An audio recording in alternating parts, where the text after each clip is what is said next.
قرآن کریم کے اندر اللہ تبارک و تعالیٰ نے فرمایا کہ اس روئے زمین پر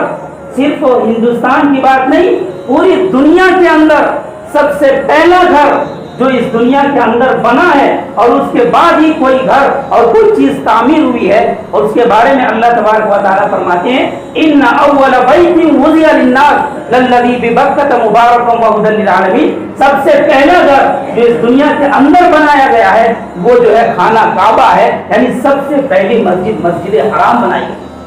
اللہ کے نبی علیہ الصلوۃ والسلام سے پوچھا گیا، اے اللہ کے نبی سب سے پہلی مسجد کون سی بنائی گئی؟ اللہ کے نبی نے فرمایا مسجد حرام۔ پھر پوچھا گیا اس کے بعد کون سی مسجد بنائی گئی؟ اللہ کے نبی علیہ الصلوۃ والسلام نے فرمایا کہ مسجد اقصی بنائی گئی۔ تو یہ مساجد کی تاریخ کوئی نہیں رہی ہے، اور خود اللہ کے نبی علیہ الصلوۃ والسلام جب مکہ المکرمہ سے ہجرت کر کے گئے ہیں مدینہ المنورہ، جہاں جو آپ کے قیام کا ارادہ ہے، ابھی وہاں پہنچے نہیں ہیں، کوبا کے اندر جو آپ نے قیام فرمایا چند روز حضرت ابو بکر صدیق رضی اللہ تعالیٰ عنہ کے ساتھ، اور سب سے پہلے آپ نے وہاں ٹھہرنے کے بعد ابھی مدینہ اپنی منزل پر نہیں پہنچے، اس سے پہلے ہی مسجد کوبا بنائی۔ کتنی فکر ہے مسجد! اور جب اللہ کے نبی علیہ الصلوۃ والسلام مدینہ کے اندر پہنچے ہیں تو اپنی رہائش گاہ اپنے صحابہ کے گھر بنانے سے پہلے اللہ کے نبی علیہ الصلوۃ والسلام نے مسجد نبوی کی تعمیر فرمائی۔ مسجد کی تاریخ کوئی نئی تاریخ نہیں ہے، اور خود ہندوستان کے اندر سب سے پہلی مسجد آج سے 1200-1300 سال پہلے جب صحابہ کرام ہندوستان کے اندر تشریف لائے تھے کہ اللہ کے اندر جو سب سے پہلی مسجد بنائی گئی تھی وہ آج بھی موجود ہے۔ یہ جو ہے دشمن اور شیطان سمجھتے ہیں کہ یہ مسجد کی تاریخ اورنگزیب اور جو ہے بابر وغیرہ کے دور سے چلی آ رہی ہے، حالانکہ ایسا نہیں ہے۔ اور اورنگزیب رحمۃ اللہ علیہ کے بارے میں اس قدر اس وقت افواہیں پھیلائی جا رہی ہیں، اور ان کو جو ہے ان کی تصویر اس طرح سے پیش کی جا رہی ہے جیسا معلوم ہوتا ہے کہ وہ ایک لٹیرا آدمی تھے،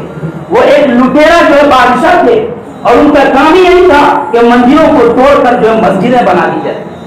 یہی کام تھا۔ حالانکہ عالمگیر اورنگزیب رحمۃ اللہ علیہ یہ کوئی معمولی بادشاہ نہیں تھے، مغلیہ سلطنت کے سب سے جو ہے اہم بادشاہ تھے، اور ان کی بزرگی اور ان کی نیکی کا یہ عالم تھا پرہیزگاری کا کہ اتنے بڑے بادشاہ ہونے کے باوجود، اور اس وقت جو ہے ہندوستان ہم نے سنا بڑوں کی زبانی، اس وقت ہندوستان جو ہے سپر پاور ملکوں میں جو شمار ہوتا ہے، اور باہر سے لوگ جو ہے یہاں پر نوکریاں کرنے کے لیے آتے تھے جس طریقے سے آج جو ہے باہر ملکوں میں جاتے۔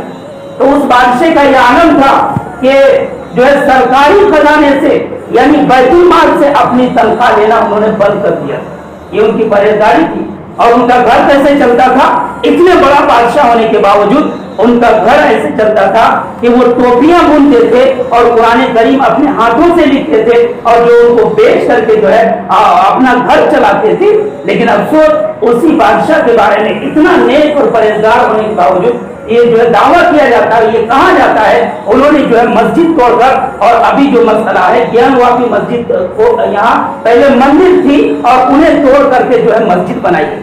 حالانکہ تاریخ کی کتابوں سے پتہ چلتا، لیکن ان کی سمجھ میں کچھ نہیں ہے، بس انہیں نفرت کا ماحول پیدا کرنا ہے، اس بنیاد پر جو ہے یہ تاریخ کی حقیقتوں سے واقف نہیں ہے۔ حالانکہ تاریخ سے پتہ چلتا ہے کہ گیان واپی مسجد اکبر بادشاہ کے دور میں بھی قائم تھی یہ مسجد، اور عالمگیر اورنگزیب رحمۃ اللہ علیہ یہ اکبر بادشاہ کے فرق ہوتے ہیں۔ اب آپ ہی بتائیں، تاریخ کی کتابوں سے یہ پتہ چل رہا کہ یہ مسجد عالمگیر رحمۃ اللہ علیہ کے دور میں قائم تھی، اور اورنگزیب رحمۃ اللہ علیہ یہ جو ہے ان کے فرق ہوتا ہے، تو ظاہر سی بات ہے یہ کیسے ہو سکتا ہے کہ انہوں نے مندر کو توڑ کر کے جو ہے مسجد بنائی؟ یہ ہو نہیں سکتا۔ یہ جو ہے صرف غلط افواہیں پھیلائی جا رہی اور میڈیا کے ذریعے سے اس غلط افواہ کو اور ہوا دیا جا رہا ہے۔ حالانکہ معلوم ہے، میڈیا والوں سب کو معلوم ہے کہ یہ جو بھی کچھ کارروائی ہو رہی ہے، جو بھی کیس چل رہا ہے، یہ قانون کے خلاف ہے۔ اس لیے 91 کے اندر 1991 کے اندر جو ہے یہ بل طے ہوا تھا،